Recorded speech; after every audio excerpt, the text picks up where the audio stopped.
పెట్టు.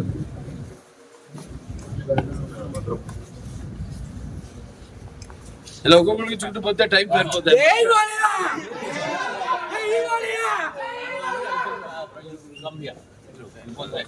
Sir sir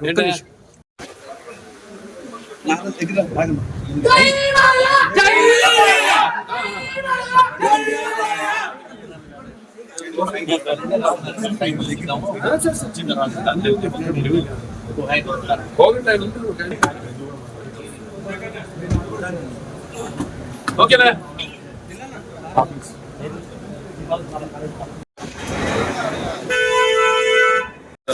ఇప్పుడు కనివి నీరుగానే ఈ వర్ష ప్రభావం వల్ల కురిసిన వర్షం వల్ల ఎంతో జనజీవనం అంతా అతలాకుతలం అయిపోయింది. ఇక్కడ ఈ ప్రాంతం అంతా కూడా విజయవాడ గుంటూరు.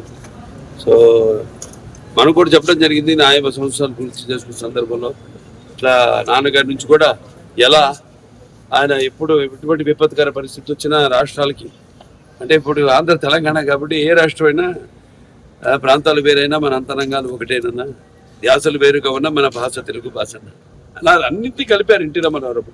ఓ ప్రాంతానికి ఆపత్తి వస్తే ఇంకో ప్రాంతం వాడిని దాంట్లో భాగస్వాములు చేయడం, అదే ఇదంతా అంతా ఒకటే, ఒక ఉమ్మడి కుటుంబం, వసుదైక కుటుంబం, అంతా అన్నదమ్ములం అన్న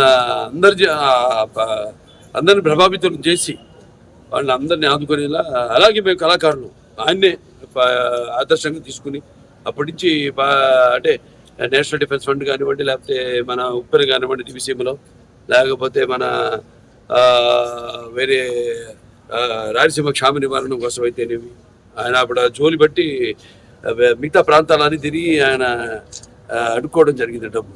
అలా అందరిలో కూడా మన తెలుగు వాళ్ళకి ఒక ప్రత్యేకత, అందరినీ ఒక ఎటువంటి మనకు భేదాలు ఉన్నా అవన్నీ కూడా అంటే మేము ఉంటాం యూనిటీ డైవర్సిటీ, అంటే పార్టీలకి కానీ ఎటువంటి కులాలకు కానీ ఎటువంటి లేకుండా అందరం వాళ్ళ సోదరులకి, వాళ్ళ పక్కింటి వాళ్ళకి, వాళ్ళ బంధువులకి జరిగిన నష్టంలా భావించి ఎప్పుడు ఎల్లప్పుడూ. అలాగే చంద్రబాబు నాయుడు గారు, మా కళాకారులు అందరూ స్పందించారు.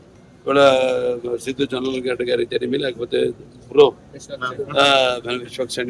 విశ్వసేన్ గారు అయితేనేమి, అలా చాలా మంది నటులు ఎవరికి వాళ్ళు షూటింగ్లో వాళ్ళ పనులు ఉంటారు. ఇప్పుడు మాకు ఖాళీ దొరికింది కాబట్టి ఒక్కరోజు వచ్చేసి, ఎందుకంటే ఇప్పుడు అనౌన్స్ చేసి చాలా రోజులైంది, వచ్చేసి మా సహాయార్థం ప్రజలకి ఇక్కడ బాధితులకి ఈ యొక్క సీఎం రిలీఫ్ ఫండ్కి ఏదైతే వచ్చింది మేము అనౌన్స్ చేసామో అది ఇవ్వడానికి వచ్చాం. అలాగే చాలా మంది కూడా ప్రభావితులయ్యి వాళ్ళు అనౌన్స్ చేయడం జరిగింది. వాళ్ళు తిరిగి సమయంలో వాళ్ళు వచ్చి తప్పకుండా వాళ్ళు ఇచ్చి పెడతారు. వాళ్ళు ఏదైతే ఇద్దామనుకున్నారో, ఏదైతే వాళ్ళు ప్రకటన చేశారు.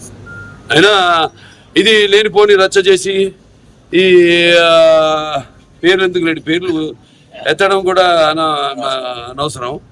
ఏదో ఎంత హాస్యాస్పదం అంటే ప్రభుత్వం సృష్టించిందట ఈ వరదకి, అంతకంటే హాస్యాస్పదం అంటే దీనికి అదే అడిగితే ఏం మాట్లాడాలి బాగా తెలియదు. మనకు తెలుసు వాళ్ళ గురించి ఏం మాట్లాడాలో, ఏం మాట్లాడకూడదు. అది దీంట్లో సహాయం అందించిన చాలా మంది ఉన్నారు. అక్షయ్ వాడు ఉన్నారు, భోజనాలన్నీ అందరు కూడా ఇప్పటిదాకా 10 లక్షల ప్యాకెట్లు, వాళ్ళ రోజుకి 2 లక్షల ప్యాకెట్లు వాళ్ళు కూడా ప్రభుత్వ సహాయ సహకారాలతో వాళ్ళు కూడా మంగళగిరిలో ఈ వంటగది పెట్టి ఎవరికి వాళ్ళు అందరూ కార్యకర్తలు అయితేనేమి, నాయకులు అయితేనేమి అందరూ కూడా దీన్ని ఒక